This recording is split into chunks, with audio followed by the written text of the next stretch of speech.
বিসমিল্লাহির রহমানির রহিম। আসসালামু আলাইকুম রহমতুল্লাহি ওয়া বারাকাতুহু। প্রিয় শিক্ষার্থী, আপনারা কেমন আছেন?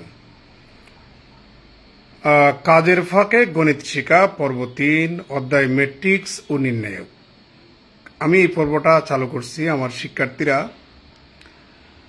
যারা আমার ফলোয়ার, আমার স্টুডেন্ট, তারা যেন একটু শিখে মনে রাখতে পারে। এ কারণেই কাজের ফাঁকে গণিত শিক্ষা পর্বটা চালু করলাম। এটা নিয়মিত চালু থাকবে ইনশাল্লাহ। আর আমার পর্বগুলি আমার ইউটিউবে আমি আপলোড দেব।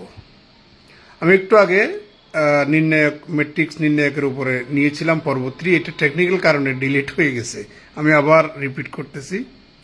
যাই হোক, যেটা বলতে চাইছিলাম, ম্যাট্রিক্স এবং নির্ণায়ক এর পার্থক্য। আমার লেখা যে বইটা আছে, ম্যাট্রিক্স এবং নির্ণায়কের মধ্যে প্রায় 25টার উপরেই পার্থক্য আছে।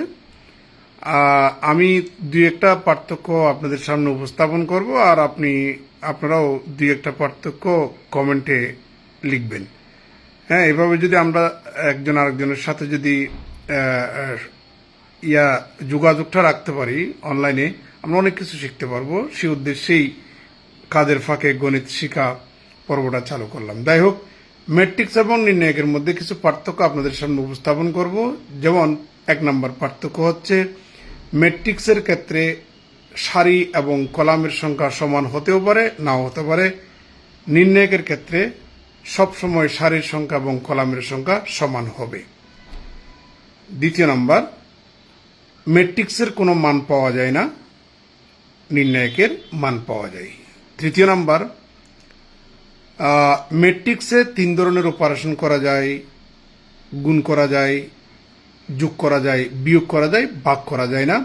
তবে নির্ণায়কের ক্ষেত্রে কিছু সরাসরি যোগ করতে পারবেন না, সরাসরি বিয়োগও করা যায় না,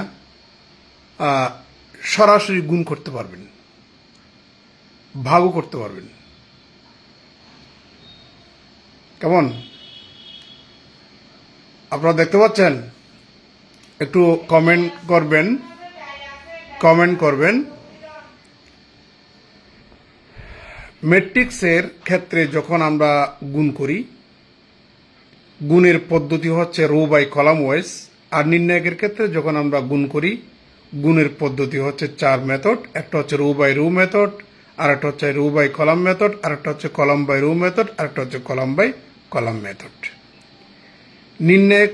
নির্ণায়কের যেহেতু মান বের করা যায়, মান বের করার ক্ষেত্রে আমরা এক্সপান্ড করতে পারি যে কোনো একটা রো অথবা যে কোনো একটা কলামের সাপেক্ষে। ম্যাট্রিক্সের ক্ষেত্রে কোনো ধরনের এক্সপান্ড করা যায় না। দুটা ম্যাট্রিক্স যখন আপনি যোগ করবেন কিংবা বিয়োগ করবেন, সেক্ষেত্রে উভয় ম্যাট্রিক্সের অর্ডার বা ক্রম সেম হতে হবে। তবে গুণের ক্ষেত্রে প্রথম ম্যাট্রিক্সের কলামের সংখ্যা দ্বিতীয় ম্যাট্রিক্সের রো এর সংখ্যা সমান হলেই গুণ সম্ভব। আর যেহেতু ভাগ করা যায় না ম্যাট্রিক্সে,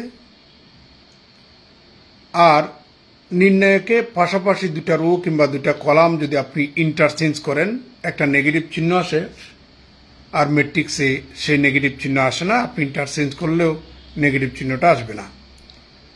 নির্ণায়কে একের অধিক সংখ্যক রো অথবা একের অধিক সংখ্যক কলাম যদি আইডেন্টিক্যাল হয়, অভিন্ন হয়, তাহলে ওই নির্ণায়কের মান 0। কিন্তু ম্যাট্রিক্সের ক্ষেত্রে দুটা একের অধিক সংখ্যক রো কিংবা একের অধিক সংখ্যক কলাম যদি আইডেন্টিক্যাল হয়, তাহলে ম্যাট্রিক্সের মান 0 হবে না।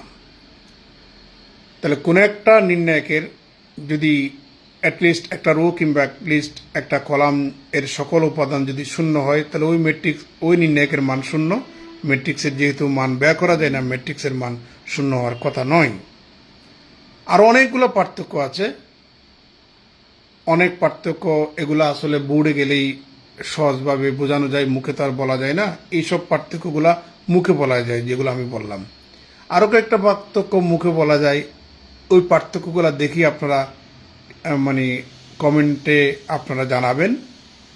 এ প্রত্যাশায় আজকে কাজের ফাঁকে গণিত শেখা পর্ব 3 সমাপ্তি ঘোষণা করলাম। ভালো থাকবেন, সুস্থ থাকবেন। শুভরাত্রি। আসসালামু আলাইকুম রহমতুল্লাহ।